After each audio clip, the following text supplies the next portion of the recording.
Cricbuzz Comm box at the halfway mark, just trying to assess where we stand in the company of Michael Vaughan, looking at 91 for 2. What's your first take on the surface? Because obviously if you have a look at the kind of start that Rohit Sharma, Surya Kumar Yadav, they were looking explosive enough for 200 plus, but they've pulled it back a little bit. Yeah, they have. I mean, if you actually look at the surface, it looks a belter, but I think the Kings will be disappointed. They bowled too wide. You look at the seam bowlers, they've gone for near on 60 in their 5 overs. Andrew Tai, Shami and Vaughan, who got the wicket of Rohit Sharma, but I just think they've offered too much width. Take the pace off, bowl straight. We've seen the action of both the Ashwins, that little bit of pace off, little bit of skill, bit of variation, just bowling it nice and straight, not giving the batsmen any width to manoeuvre their arms. It's now looking like a 180 plus. What did you say at the start of the game? Yeah, I had 187, you had 160.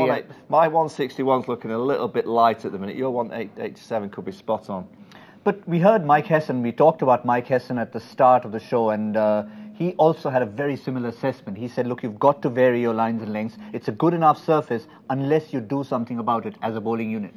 Yeah, that's the key to any cricket, but particularly T20 cricket, is reacting to the surface once you go out there. You always feel that you've got an indication of how a pitch will play pre-match, but it's all about adapting when you're out there. If you look at particularly those first 3 or 4 overs, you know, Rohit Sharma just opened up his arms wide off the offside, going over cover point on a couple of occasions. They didn't bowl enough on and around the off stump and straight. There's again the old basics: just bowl as straight as you possibly can, restrict the arms, restrict the hands from getting away from the body to play the baseball style game that we see so often these days in T20 cricket. So they're adapting. That's why sometimes batting first is an advantage. You know, as much as it can be an advantage chasing, sometimes when you're playing a pitch like this, Mumbai will be assessing exactly how Kings have bowled and should be able to put that into fruition in the second innings. You talked about the quicker bowlers with their lines and their lengths going for a few, but the 2 Ashwins between them, with Varun Chakravarti not playing, 5 overs, 1 for 33 between the 2 of them. Murugan Ashwin has come in for his first game, looking very impressive indeed.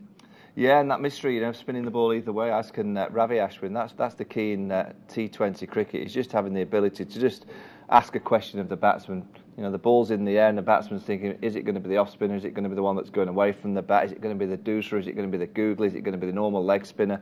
I think when you can have these different questions that you can pose to the batsman, it just gives them that split second longer to try and think about which areas of the ground they're going to be trying to target. That's why the mystery spinners are so important.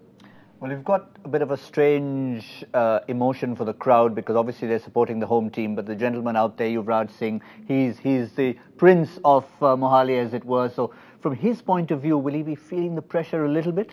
Oh, I don't think so. I mean, he's so experienced. He's played enough cricket to know that his role now, with the fact that Quinton de Kock's starting to flourish, is just give Quinton de Kock the stride. I think that's when you see experience. Sometimes you can try and catch up, and you know, his job in 3 or 4 overs time, if he's still there, will be to try and strike the boundary. But whatever Quinton de Kock's doing, what we've just seen in the last 2 or 3 overs, you just get the one and give him the strike.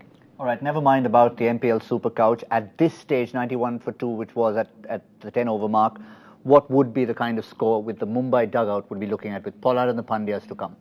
Well, you want to be doubling it at least, but if Quinton can bat till around the 18th over, which is what you expect your opening batsman to do, once he's there at the 10th over, he's got to 45, started to find the boundaries, started to find his rhythm. He knows the conditions better than anybody. I think the Mumbai Indians were saying continue to play in the fashion, because he hasn't really taken massive risks. He's just played good, strong cricket shots. Those stroke through mid-wicket for 4 beautiful shots. So you'd be hoping that he bats to around the 18th over mark, and you hope for cameos from the likes of Pollard, from Krunal Pandya, Hardik Pandya, and then all of a sudden Yuvraj Singh gets into his 6 hitting mode. Anything's possible. 200 could be on the cards if that kind of scenario happens, but for the Kings 11, they need wickets. They've got to get Quinton de Kock out very quickly.